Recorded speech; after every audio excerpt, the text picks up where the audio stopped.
प्यारे सत्संग जी, प्यार से कहिए सतगुरु सतनाम सत साहिब जी, सतगुरु सतनाम सत साहिब जी, सतगुरु सतनाम सत साहिब जी। बोल सतगुरुदेव महाराज की जय, सतगुरुदेव महाराज की जय, सतगुरुदेव महाराज की जय। आज के सत्संग के आनंद की जय, आज के सत्संग के आनंद की जय, आज के सत्संग के आनंद की जय। मैं सभी ब्रह्मांड के अंशों को, निजधाम के परम अंशों को और निजधाम के सतपुरुष जी के चरणों में मेरा कोटि कोटि प्रणाम है। वही बोलनहार है, ये गदा भाई निमित्त बिन माइक का काम करता है। जो कुछ वो आपके लिए देते हैं सुरती से, मैं उसको खर और अक्षर में बदलता हूँ ताकि आपके अंदर वो जाकर आपकी सुरती को जगा सके। आज 26/6/2021 है और आपके समक्ष जो मैंने एक भजन बोला था जो प्रेम है, जो महासुरती महाचेतन सागर, प्रेम का सागर महान, वहीं से हंसा सब आए प्यारो, बस चेतन करना ही सतपुरुष का काम। चेतन हो जाओ, तुम भी उस चेतना का ही अंग हो, सब काम बाकी खुद हो जाएगा। उसी के ऊपर महाचेतन सुरती धारा ही प्रेम सागर महान ले जा। तो प्यारे सत्संग जी, इस तरफ चलने से पहले कोई 2 प्रश्न मुझे पूछे गए तो उनकी थोड़ी सी बात करूंगा, क्योंकि प्रेम ही तो मैं हूँ। प्रेम से मैं उत्पन्न हुआ, प्रेम से आप भी प्रेम हो। अंतर थोड़ा सा यही है कि अभी आप कली हो तो ये गदाबाई खिल गया। खिलना है और खिलने के लिए एक काम बड़ा आवश्यक है, कहीं उस कली को आप पहले ही खिलने के लिए अखोड़ उसको उखड़ ना डालो, उसके पत्तों को छील ना डालो, ताकि वो खुद खिले।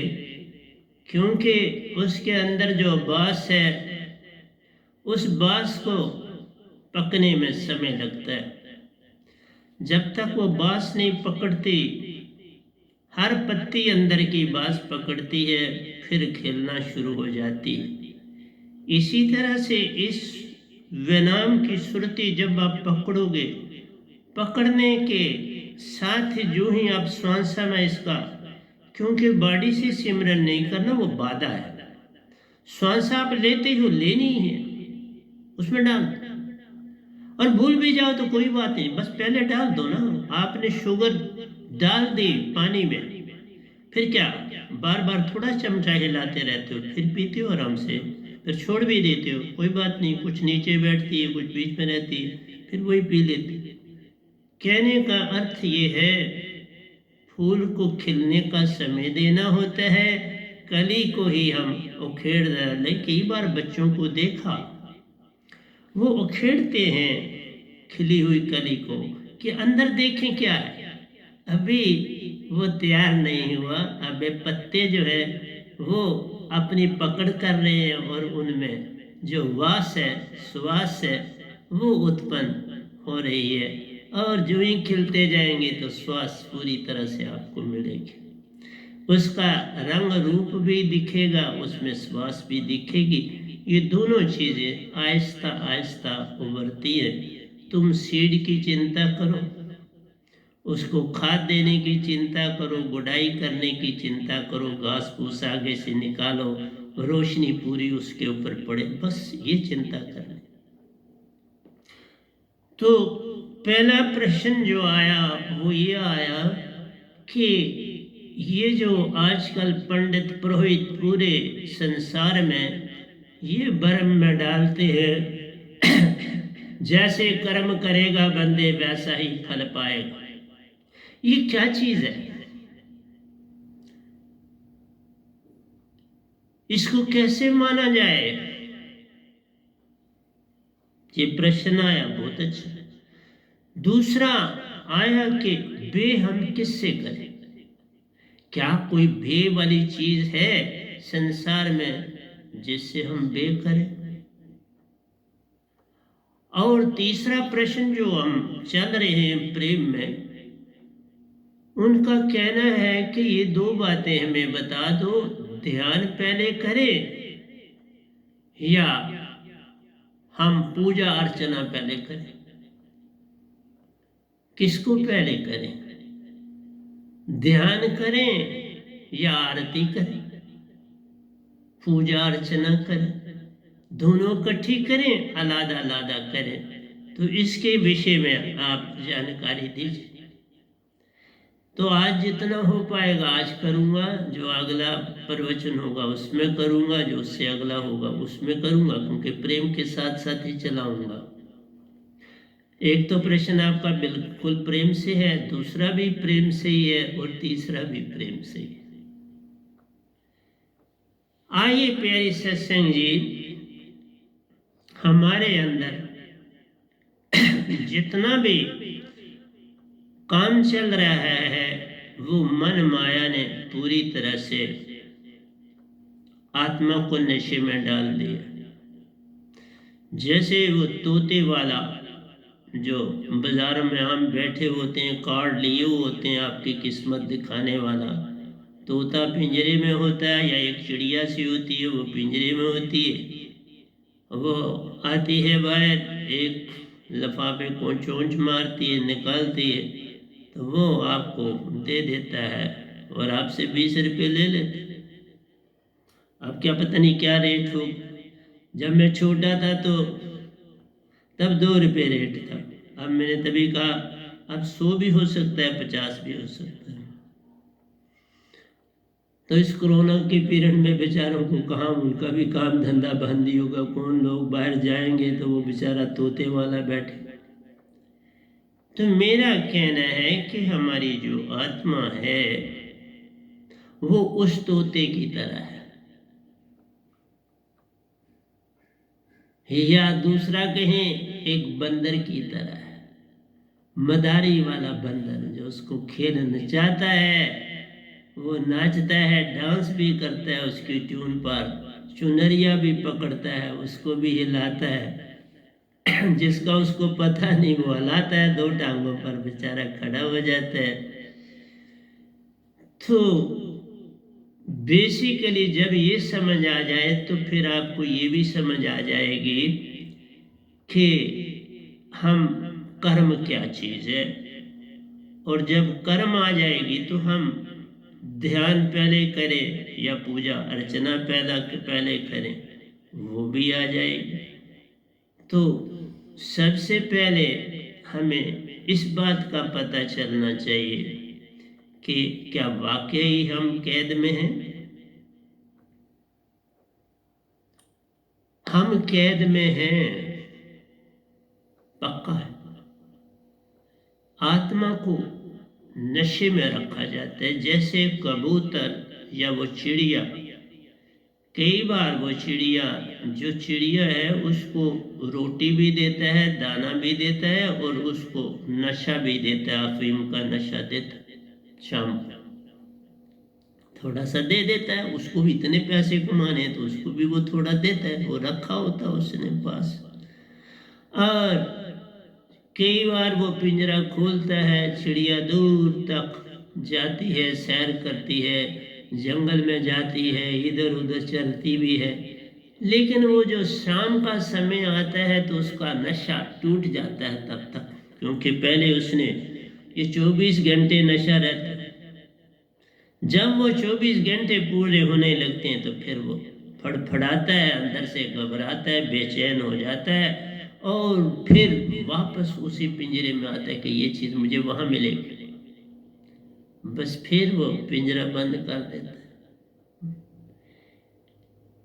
इसलिए बंदर की भी यही दशा बेचारे की होती है,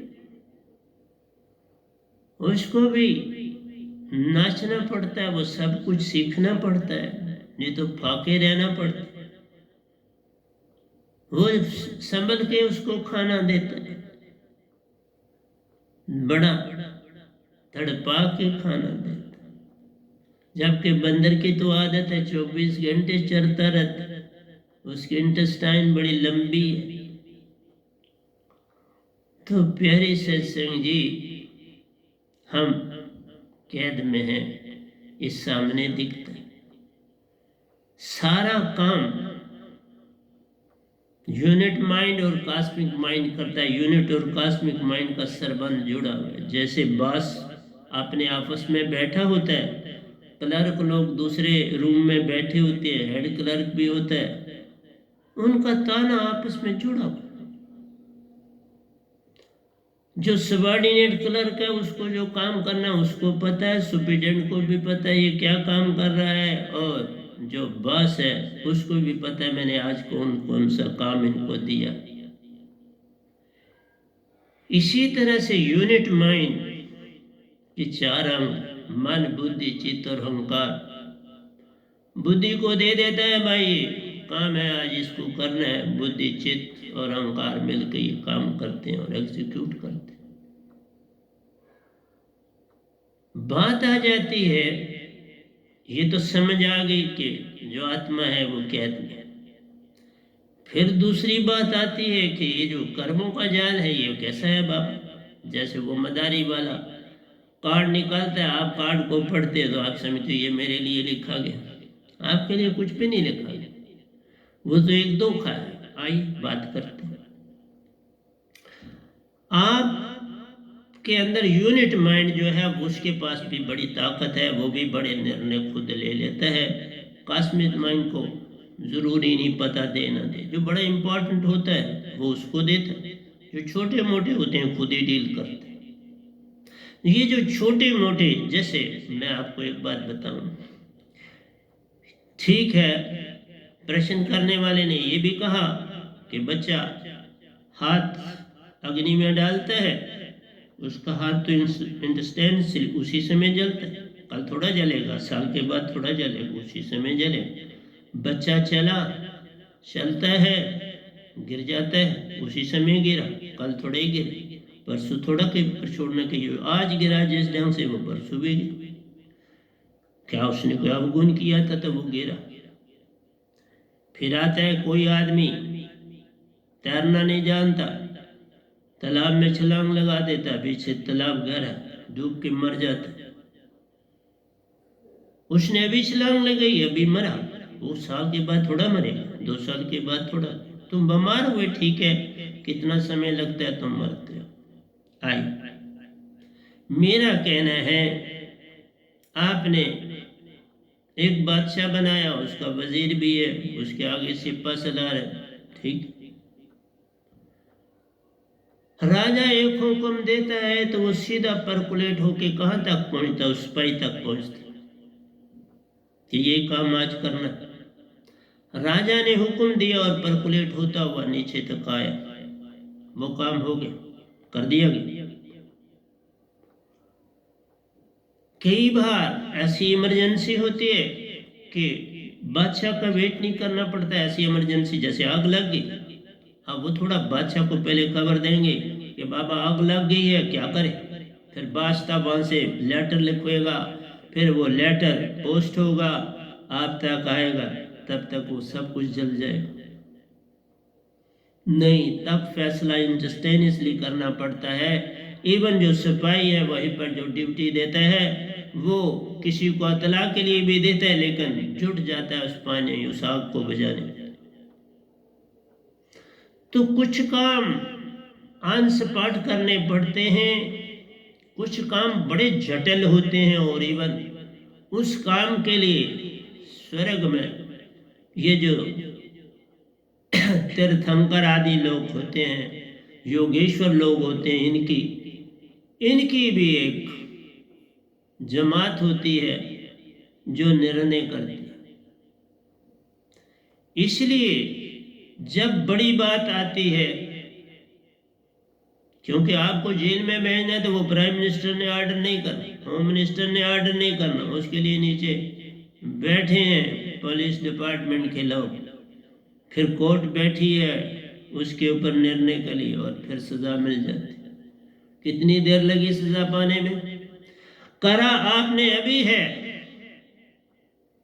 लेकिन उसको साबित करना पड़ता और फिर सजा मिलती। और कई अब बिना कोई अपराध किए सजा भुगतते हैं, ऐसे भी देखे केस में। और कई बड़े अपराध किए होते हैं और उनको बचाने वाले ऊपर बैठे होते हैं, वो कोर्टों का भी इस्तेमाल कर लेते हैं, उनको बचा लेते हैं। कई बार देखा जाता है कि 3 आदमी हैं, उन्होंने रिश्वत खाई बड़ी लंबी चौड़ी। उन तीनों में से एक आदमी जो है वो अपोजिशन पार्टी का है, लेकिन 2 जो है जो उस समय गवर्नमेंट रन कर रहे हैं उनकी पार्टी। वो जो गवर्नमेंट की पार्टी में नहीं होगा उसको तो सजा जल्दी मिल जाएगी, उसको बचाने वाला कोई नहीं।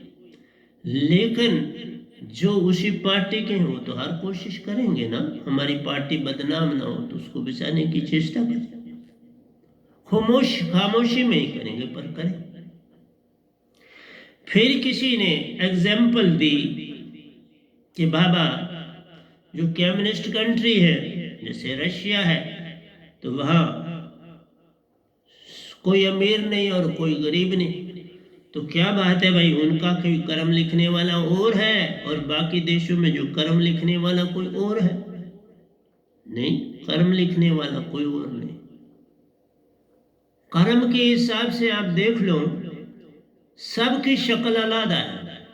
इवन जो आपके अंगूठे का साइन है, जो चले गए उनका भी डिफरेंट था, जो आज हैं उनका भी डिफरेंट है, और जो आएंगे उनका भी डिफरेंट होगा।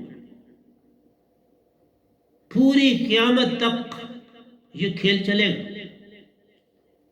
फिर ये निशान में एक होना चाहिए था, ये क्यों बिन है? दूसरी बात करता हूं, सबकी हाइट एक जैसी नहीं, सबका रंग रूप एक जैसा नहीं, सबकी बुद्धि एक जैसी नहीं। ये डिफरेंस कहां से है? अगर रशिया में भी है तो एक ड्राइवर ही है, एक ड्राइवर कर रहा है, एक आईएएस ऑफिसर का काम कर रहा है, एक टॉप रैंकिंग ऑफिशियल है, एक फॉरेन सेक्रेटरी, बड़ी बड़ी पोस्टों पर। बात पैसे की नहीं है कि तनख्वाह कितनी मिलती है, वो तो जैसे गवर्नमेंट असूल बनाती है बाकी को चलना पड़ता। लेकिन बराबरी अगर आप चाहते हो तो फिर वैसे काम अगर इंसान करे तो बराबरी हो जाएगी। बताता हूं, कबीर साहब 600 साल पहले संसार छोड़ के गए और 600 साल पहले उन्होंने काम किया संसार। जो चीज उनके पास थी वही आज इस गधे भाई के पास, जबकि उन 600 सालों में मैंने भी तो कहीं जन्म लिया होगा ना। मैं तो कबीर साहब नहीं था, धरती पर तो जरूर था। कुत्ता हो सकता हूं, बिल्ली हो सकता हूं, कबूतर हो सकता हूं, इंसान हो सकता हूं, पर कबीर जी नहीं था। आज जिस जगह पर बैठा हूं, कबीर साहब से अगर बड़ा नहीं तो कबीर साहब से छोटा भी नहीं, लेकिन उनका रंग रूप अपना था। उनका फोटो देख लो, यहां मिलेगा, सब ऊपर है सबसे। रंग रूप उनका अपना था, मेरा अपना है। उनका बोलने का ढंग अपना था, मेरा अपना है। उनको संसार को जगाने का ढंग अपना था, मेरा अपना है। उनको एक शब्द मिला हुआ था इस गधे के भाई के बाद, बोला, कल भी बोला था, 3, 2 सतपुरुष के, 1 सतगुरु का, 3 शब्द। और आप कहोगे आप इन तीनों का क्या करते हैं? जरूरी है, कभी एक कर लेता हूं, कभी जो सामने आ जाता उसका कर लेता हूं, कोई ऐसी बात फर्क नहीं करती। जो सामने प्रकट हुआ उसको श्वासा में डाल देता। तो प्यारे सत्संग जी, बराबरी संसार में कुछ छोटी चीजें हैं वो छोटे लेवल पर हल होती हैं, जो बड़ी चीजें हैं वो बड़े लेवल पर हल। लेकिन मैं कहता हूं इन झंझट में पड़ो ही मत। तुम सिर्फ अपने आप को प्रेजेंट में देखो। ये सोचना कि मैं ये करूंगा तो मुझे कल मिलेगा, ये तो बिल्कुल गलत बात है, मैं इसमें सहमत हूं। तुम इस पल में जो एक पल तुम्हें मिला है, तुम इस पल की सोचो, ना तुम पास्ट की सोचो ना फ्यूचर की सोचो। जो चला गया सो चला गया, और जो आएगा आया नहीं, उसकी फिक्र क्यों तू आज ही करता। तू इस पल, ये जो एक पल तुम्हें मिला है, जैसे मैं आपके समाज, मैं इस पल में रहा, इस पल में रहना ही तुम्हारा काम। बस इससे आगे सोचने का कोई अधिकार नहीं, वो काल है। इससे आगे का सोचना, मैं स्वर्ग में जाऊंगा कि नहीं जाऊंगा, मैं पितरलोक में जाऊंगा कि नहीं जाऊंगा, मैं निज धाम जाऊंगा कि नहीं जाऊंगा, इसकी चिंता तो मत कर। तुमने अगर सतगुरु को पा लिया है, एक आस विश्वास भरोसा काम कर जाता है। आस विश्वास और भरोसा, एक आस विश्वास भरोसा, और भरोसे की छलांग लगानी पड़ती है। भरोसा होता नहीं, छलांग लगाना, सेक्रीफाइस करना पड़ता है, कुछ खोना पड़ता है कुछ पाने के लिए। खो डाल पालो। जैसे अगर मालिक को अपने अंदर बिठाना है तो क्या खोना, अपना मान खोते जाना है, वो अंदर बढ़ता जाएगा, वो आता जाएगा, आता जाएगा, आता जाएगा। तो बात दूसरी आती है कि हम पहले क्या करें, पूजा अर्चना करें या ध्यान करें, आरती करें या ध्यान करें। तो आइए, मेरी संगत, जब सत्संग होता है, सत्संग भी होता है, आरती भी होती है और पूजा भी होती है। जो सतगुरु है, अगर वो पूर्ण है तो उसकी पूजा और अर्चना से तुम निहाल हो जाते हो। कैसे, उसके लिए भी मैं आता हूं। तभी ये दो अब मेरे काम अभी करेंगे। मैंने कुछ आपके उत्तर दिए जो प्रश्न पूछे गए थे, कि ये कहना तुम्हारा भविष्य लिखा जाता है, तुम इसकी चिंता मत करो, तुम इस पल में रह के काम करो, बस ये तुम्हारा काम। दूसरा है कि हाँ, यूनिट माइंड है, जो इसी खिन की बातें वो अंदर बैठा है, सुषमना में, उसी समय डिसीजन हो जाए, और वो डिसीजन नहीं करता तुम्हारे काम के ऊपर, वो चित्त तुम्हारा लिख देता है। तुम खुद ही, तुम्हारे पास है चित्त, चित्त लिखता है, रिकॉर्डिंग है, तुम्हारी सीडी उधर अपने आप लिखा जा रहा है, तुम्हें कुछ नहीं करना।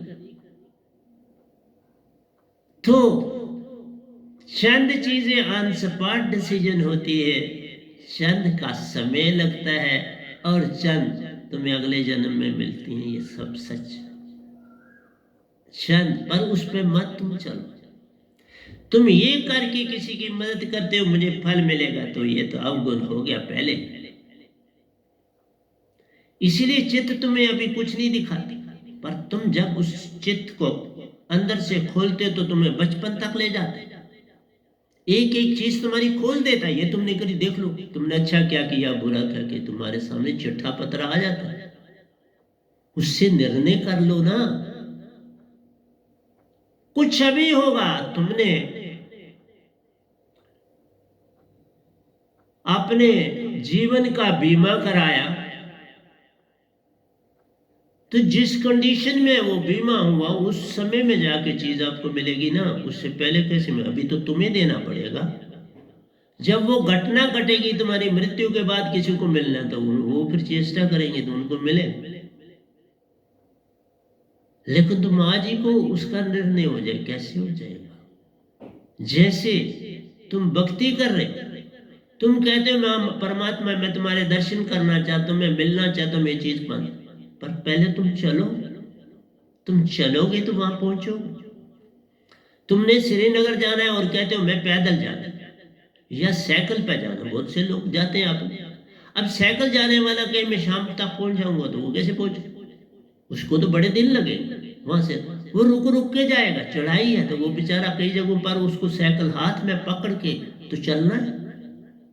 और वो कहे कि मैं आज ही अभी पहुंच जाऊंगा, एरोप्लेन तो अभी पहुंच जाएगा ना, आधे घंटे में श्रीनगर पहुंच जाएगा, गाड़ी तो नहीं पहुंची। इसलिए प्यारी सत्संग जी, हर चीज अपने अपने नियम के मुताबिक चलती। तुम सब चीजों को एक ही में खिचड़ी नहीं बना पाते, खिचड़ी नहीं बना सकते।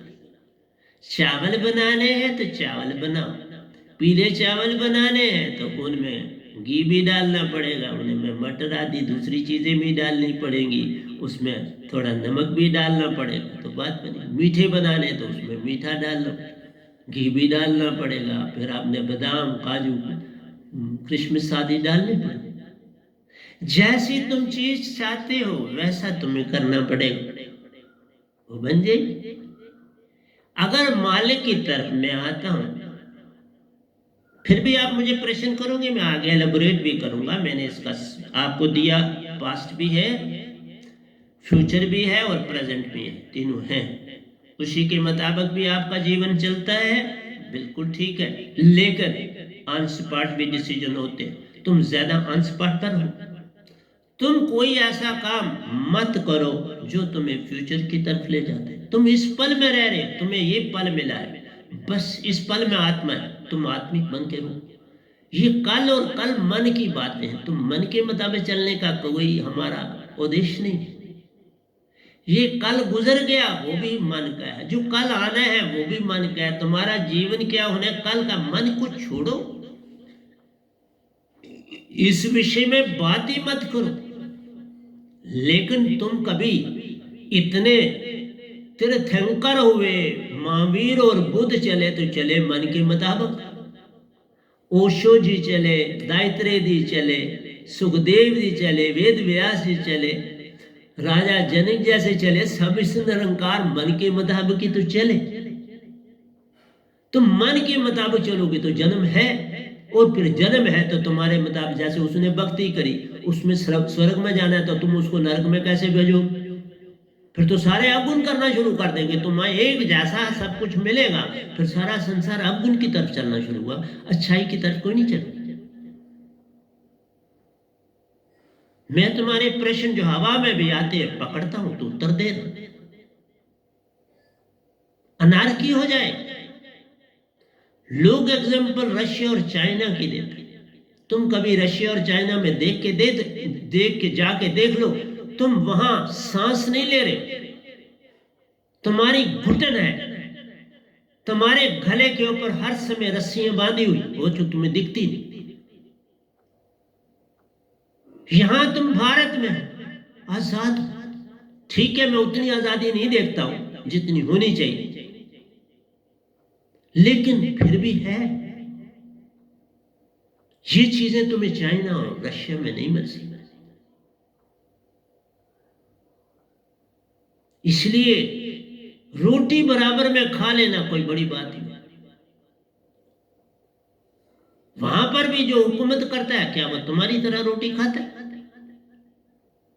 फिर हुकूमत कैसे कर सकता है? अगर बराबरी हो तो हुकूमत करने वाला, ऑर्डर देने वाले पर सब मिलके ऑर्डर दे, कैसे होगा?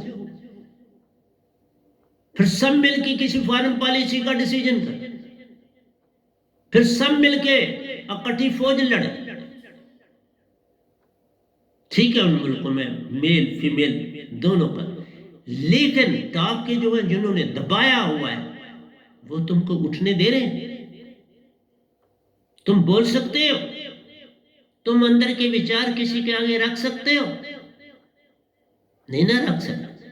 तो मैं यहां बैठा हूं भारत में, बोल रहा हूं ना तुम्हारे सामने, सब कुछ बोल रहा हूं, तो है ना आजादी, तो बोल रहा हूं, नहीं तो कैसे बोलूंगा? इसलिए प्यारी सत्संग जी, हर चीज के लिए कहना बड़ा आसान होता है, अंदर दाखिल होना होता है। और देखो, तो नहीं तो 7 स्वर्ग बनाने की क्या जरूरत थी? अगर तुम्हारे कर्म ही नहीं तो जरूरत ही नहीं थी, फिर तो एक ही धरती बड़ी थी। इतने लोकांतर है, इतनी बस्तियां जिसका अंदाजा ही नहीं तुमको। इसलिए जो संत परम संत बैठे हुए हैं अमर लोक में, वो कोई फ्री नहीं बैठे, सभी लोक लोकांतरों में वो ड्यूटी दे रहे हैं, जैसे मैं यहां दे रहा हूं। जैसे मैं चला जाता हूं ऐसे वो भी वहां अमरलोक में आ जाते हैं अपनी अपनी ड्यूटी दे। मेरी इतनी मौतें हो चुकी हैं जिसकी सीमा ही नहीं हो, फिर वापस भेज दिए इसी शरीर में, तो लोग समझते हैं ये वही है। वही नहीं, मेरी हजारों मौतें हो चुकी हैं, मर चुका हूं, लेकिन इसी बॉडी में वापस भेजा जाता है और कुछ नहीं होता। नहीं तो बड़े गए नित्य दाम वापस बॉडी में फिर नहीं आए। क्या कबीर साहब जब गए आज से 600 साल पहले तो वापस आए बॉडी? नहीं ना आए। रविदास जी गए तो नहीं ना आए बॉडी। मीरा जी गई तो नहीं ना आई बॉडी। पलटू साहब गए तो नहीं ना आए बॉडी। बाबा नानक जी गए तो नहीं ना आए बॉडी।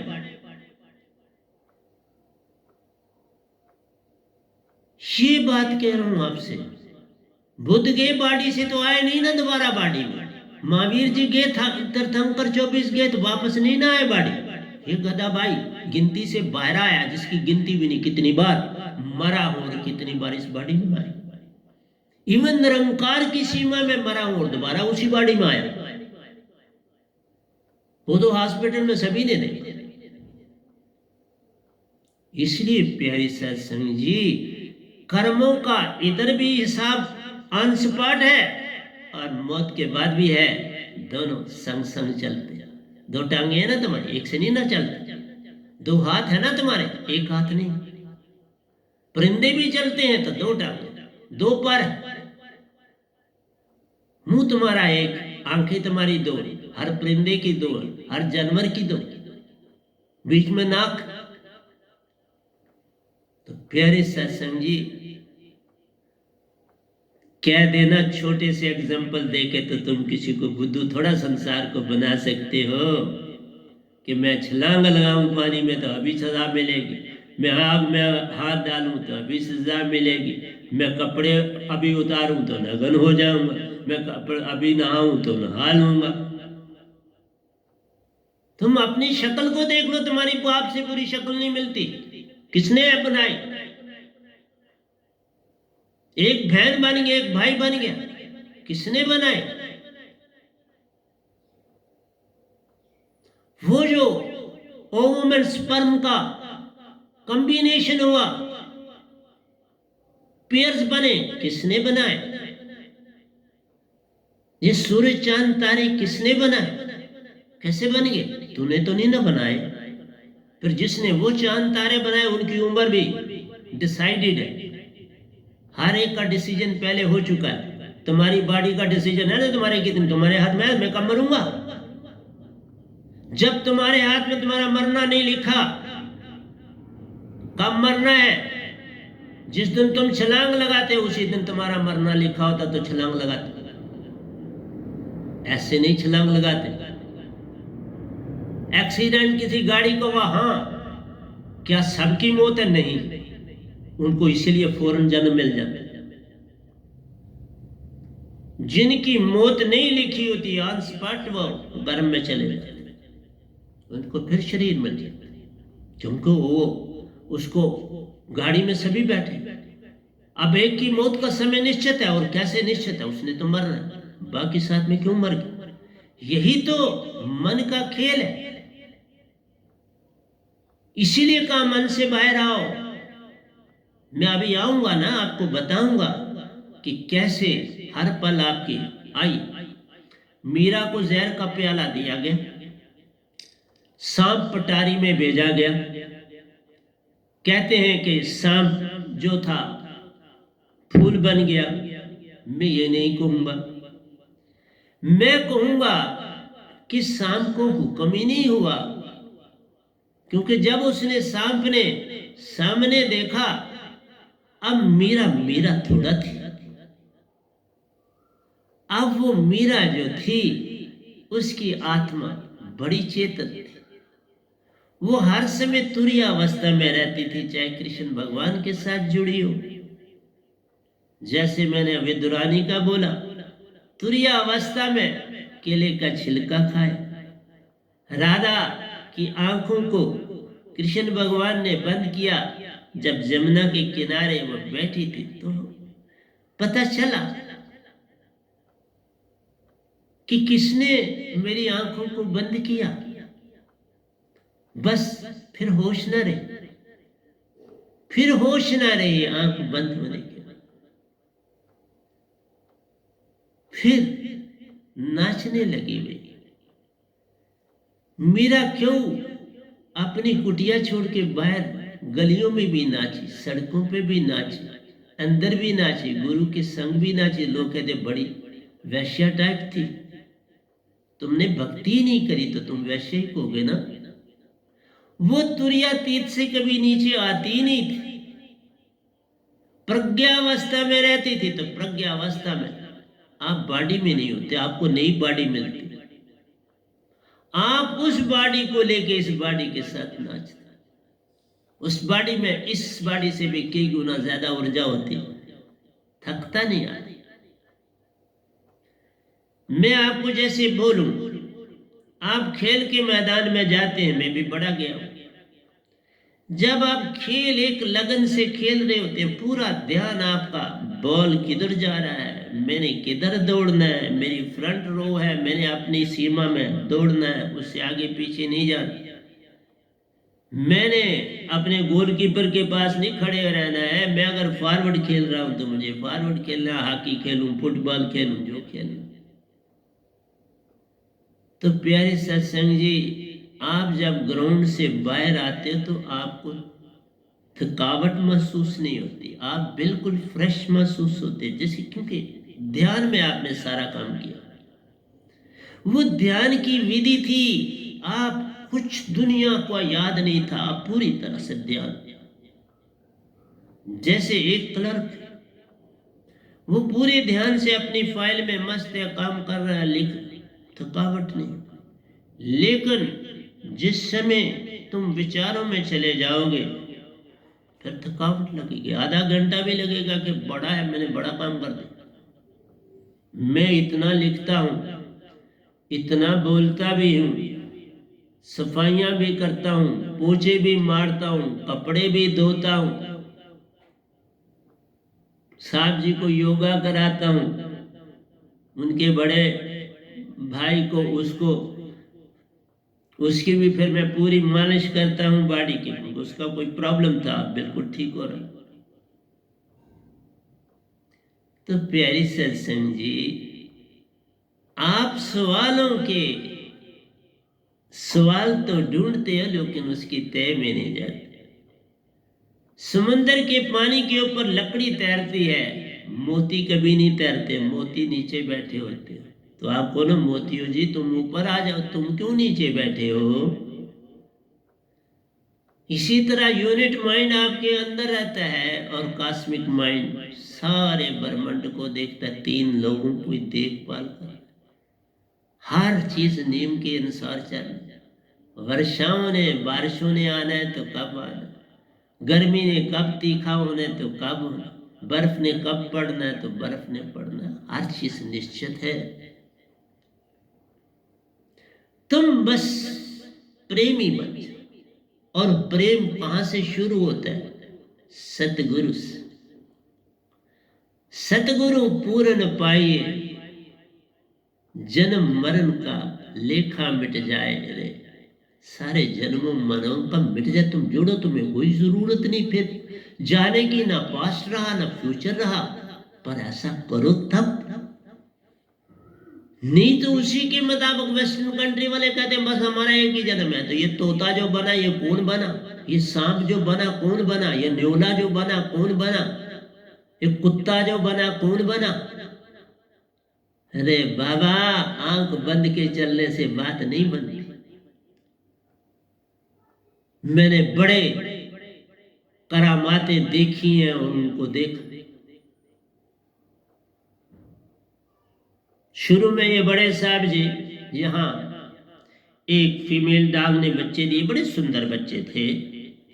तो मैंने साहब जी को कहा, साहब जी आप खुद इनको दूध दिया करो और इनको दूध में जो चपातियाँ हैं वो मल के अच्छी तरह से तो इनको बर्तन में डाल के तो आप खिला के आया करो।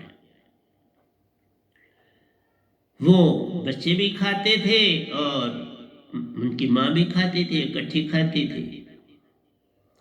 वो बच्चे एक एक करके मरने लगे, माँ बिल्कुल ठीक ठाक है। तो इन्होंने मुझे कहा कि साहब जी 5 बच्चे थे, एक एक करके सबने शरीर छोड़ दिया, माँ तो बैठी है, उसको कुछ नहीं हुआ। मैंने कहा आपके हाथ से इनका कल्याण हो गया।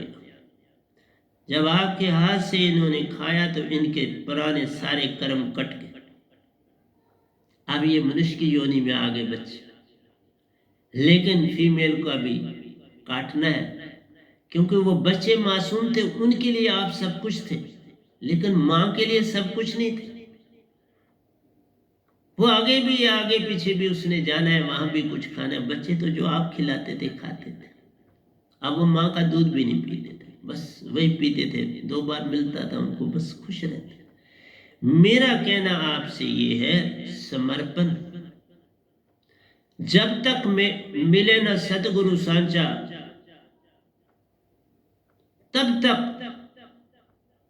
कुछ पाना मुश्किल जान। तब तक करिए गुरु 10 पांचा, जब तक सांचा ना मिले 105 तक गुरु बदल दे। लेकिन तुम क्या करते? एक गुरु उधार लिया तो बस इसे नहीं छोड़ना बाबा। बस ये पति है, पति परमेश्वर हो। पति वाला तो कोई तुम्हारा व्यवहार है नहीं उसके साथ, तो पति हो गया। जैसे पति नहीं छोड़ना तो गुरु नहीं छोड़। तो गुरु जी को भी तो ऐसा होना चाहिए कि अगर पूर्ण नहीं तो गुरु नहीं ना बनना चाहिए। अभी मैंने बोला जो तीर्थंकर हुए तो कोई पूर्ण नहीं था। बुद्ध को भी एंड में अपने सारे कि बाबा इस शरीर को क्यों गलाना है, किसी में वैर विरोध क्यों रखना है, शूद्र किसी को क्यों मानना है। बात तो वही होगी पंडिताई वाली। होश आया ही थोड़ा तो इस निरंकार भगवान ने भी दृष्टांत दे दी। होश संभाली कि बाबा कोई शूद्र नहीं, कोई वैश्य नहीं, हम सब गर्भ से आए, रज और विरज से बने हैं सभी। फिर कौन पंडित और शूद्र कहलाए? एक ही रज विरज से सब हैं आते, अच्छे बुरे कर्म संग लाते। कोई पंडित बन जाता, कोई शूद्र के घर चला जाता। हम तो कहते हैं ये सब मिटाओ ना, इतना तो कर दो। कोई शूद्र नहीं। हर आम देने वाला दरख्त, कोई देसी है, कोई लंगड़ा है, कोई माल्टा है, कोई संदूरी है, अपनी अपनी किस्में। पर है तो आओ, रस तो मीठा। हर एक में वही आत्मा है, कौन भला और कौन मंदा। एक नूर तो सब जग उपजया, कौन भला कौन मंदा। एक से एक आए सभी, एक में एक जा समाए।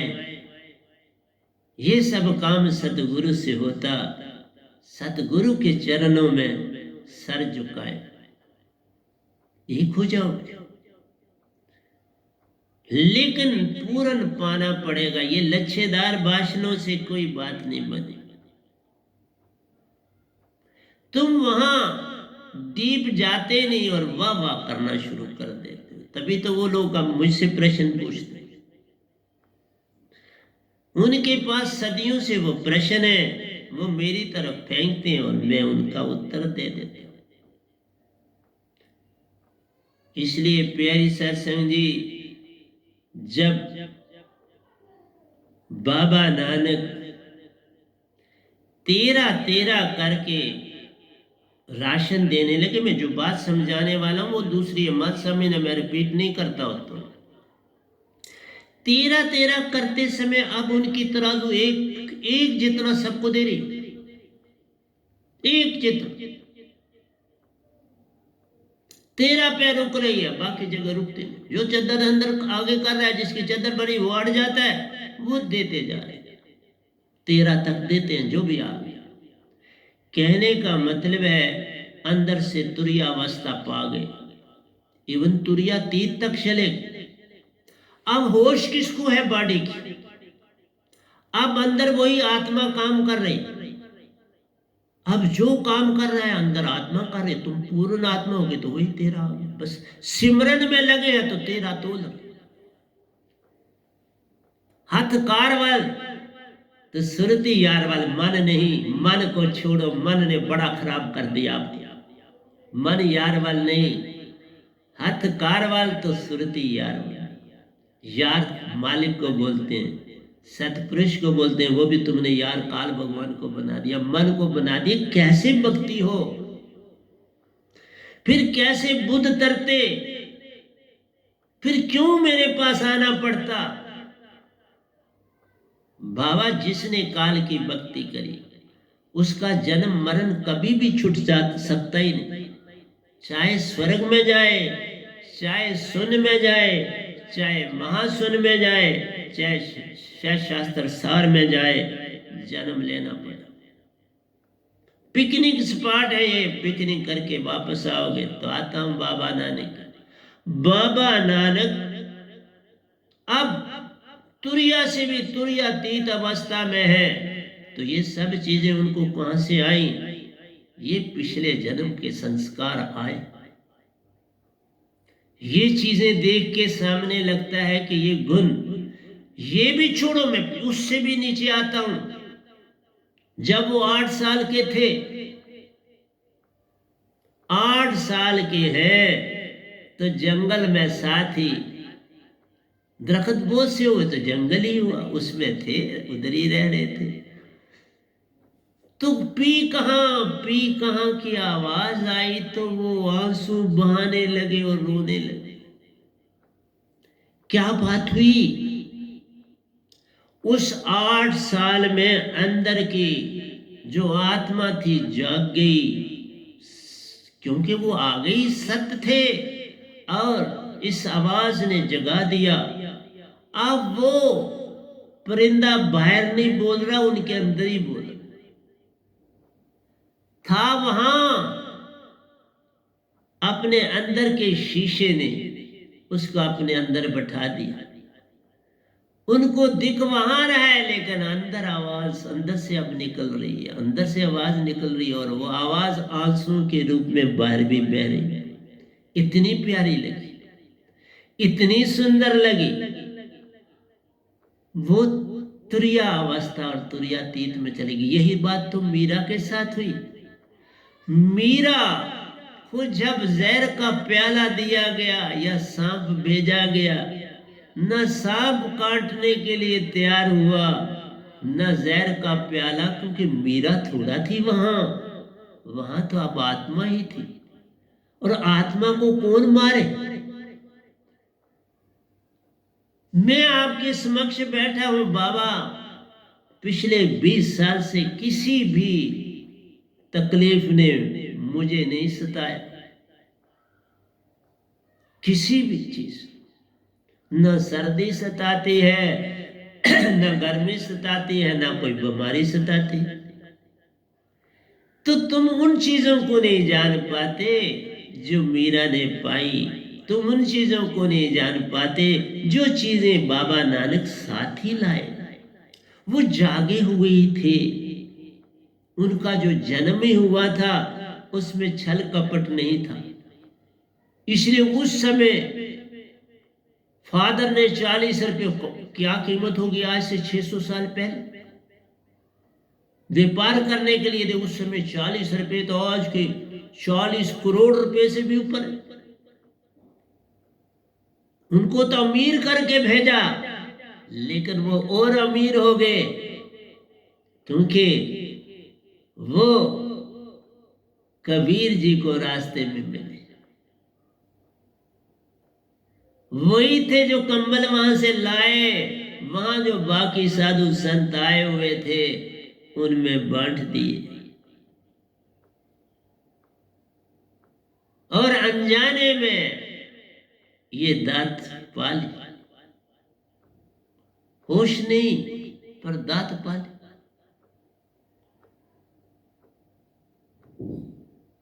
तो प्यारे सत्संग जी, उनके सारे जीवन को देख लो, एक कितने बड़े तपस्वी का जीवन था, पर उनको जीते जी नहीं कोई समझ पाया, मर के आवाजें लगाते हैं सारे। ये अवस्था होती है, जिस तरह मैंने कहा 3 देवते वो रहते ही आज्ञा चक्र को पार किए और रंकार के शब्द का सिमरन है करते, आज्ञा चक्र में वासा करते। बस उसी अवस्था में 99% आत्मिक बनकर रहते, और जो 99% आत्मिक बन के रहता है ना, उसका कभी छाया नहीं बनता। जो पूर्ण शुद्ध चीज हो जाए उसका साया नहीं बनता। 99% की शुद्धि हो जाने से साया खत्म हो जाता है। साया सदा उसका बनता है जो रोशनी को रोके, जो रोशनी को पार रार होने दे। आत्मा से रोशनी पार रार हो जाती है तो परछावा कैसे बने, साया कैसे बने? साया खत्म हो जाता है। इसलिए जो भी 99%, मैं जो आपके पास गदाबाई बैठा हूं, मेरे सतगुरु बैठे, मेरे साहब जी बैठे, बाबा इनका क्या आत्मा का परछावा है? आत्मा परछावा नहीं बनाते, लेकिन कभी भूले भटके हम संत का कहीं अपमान कर देते हैं, वो फिर सहन करना पड़ता, फिर आपकी आत्मा नीचे गिर जाती है। अगर आप ज्ञानदेही से भी प्यार है पार है, विज्ञानदेही से भी प्यार है पार है, तो प्यारी सत्संग जी फिर आप महाप्रज्ञावस्था में आ जाएंगे। फिर थोड़ा छाया बनेगा, फिर थोड़ी दुख तकलीफ भी होगी। चेतन पार किए रहो, कोई दुख तकलीफ नहीं आएगी। इसलिए प्यारी सत्संग जी, मैं एक एक चीज ले रहा हूं कि मीरा को किसी ने ना काटा, न जहर ने अपना प्रभाव किया। कारण था वो चेतन पार करे हुए थे।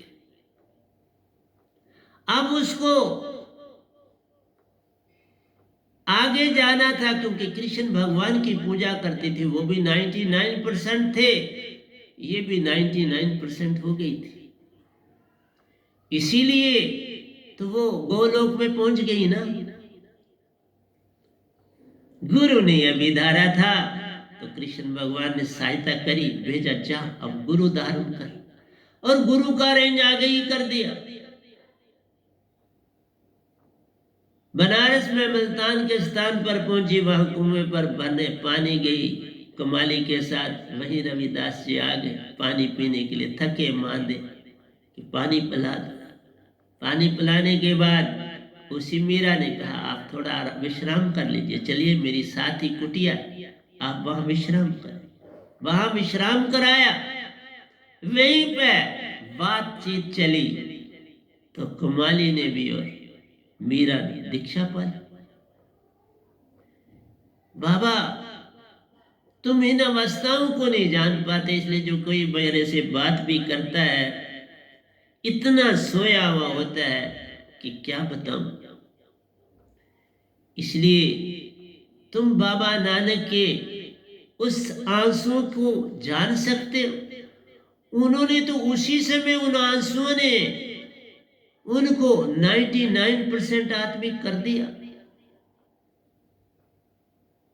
और जब वो कंबलों का 40 रुपयों का वहीं सब कुछ बांट दिया तो दात मिली। अब तो वो क्या हो गए, दीवाने दीवाने संत बन गए और चले घाट से घाट, बड़े सफर किए। वो तो घूमते ही रहे अपने पूरे जीवन। इसलिए किसी संत महात्मा का कोई धर्म नहीं होता। तुम आगे बना लेते हो तो तुम्हारी मर्जी है, अच्छी बात है, कोई बुरी बात नहीं। किसी ने तो संभालना है, उनको मान देना है, देना चाहिए। पर एक बात का ध्यान रखना है, जींदिया नु डांगा तो मोया नु बांगा, ये बात कोई सजती नहीं। आप कहते हो हमने पा लिया, तो फिर खाना क्यों खाते हो, वस्त्र क्यों पहनते हो, मकान क्यों चाहते हो? वो भी जब अपने समय में रहे तो खाना भी खाते थे, वस्त्र भी पहनते थे, चलते भी थे। तुम भी करते हो। इसलिए जो वक्त का हाकिम होता है उसको भी ढूंढना पड़ता है। वक्त के हाकिम के बिना बात नहीं बनती।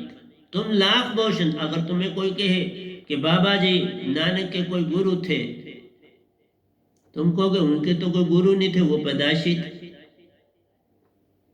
माना ऐसा ही जाता। पर जब तक वक्त का हाकिम वो दात नहीं देता, तुम निज धाम नहीं जा सकते। वो तो निज धाम है। मैं एक बार नहीं मिला, बहुत बार मिला। इसलिए प्यारे सत्संग जी, एक ना भूला दो ना भूले, भूले भूला फिर कुल संसार, किस किस को समझाऊं, सब जग अंधा, सभी को लगा है पिटवा का धंधा। इसलिए प्यारे सत्संग जी, मेरा काम आपको समझाना और घड़ी इसी में खत्म हो जाती है। क्या करूंगा, बात तो बात देनी पड़ती है, पर चलता रहेगा ऐसे ही। तुम जागने वाले बनो, मेरे प्रवचनों को मत देखो। मैं क्या, मैं हूं ही नहीं, मैं एग्जिस्ट ही नहीं करता। बस यही शुक्रिया मालिक का अदा करो कि वो मुझे इतनी स्ट्रेंथ दिए हुए है कि मैं आपके समक्ष बोलता हूं। नहीं तो मेरी क्या समर्थक है कि मैं कुछ बोल पाऊं। वही बुलाते हैं, आप सुनते हो, तो मैं यही समाप्त करूंगा। तो प्यारे सत्संग जी, प्यार से कहिए सतगुरु सतनाम सत साहिब जी, सतगुरु सतनाम सत साहिब जी, सतगुरु सतनाम सत साहिब जी। बोल सतगुरुदेव महाराज की जय, सतगुरुदेव महाराज की जय, सतगुरुदेव महाराज की जय। आज के सत्संग के आनंद की जय, आज के सत्संग के आनंद की जय, आज के सत्संग के आनंद की।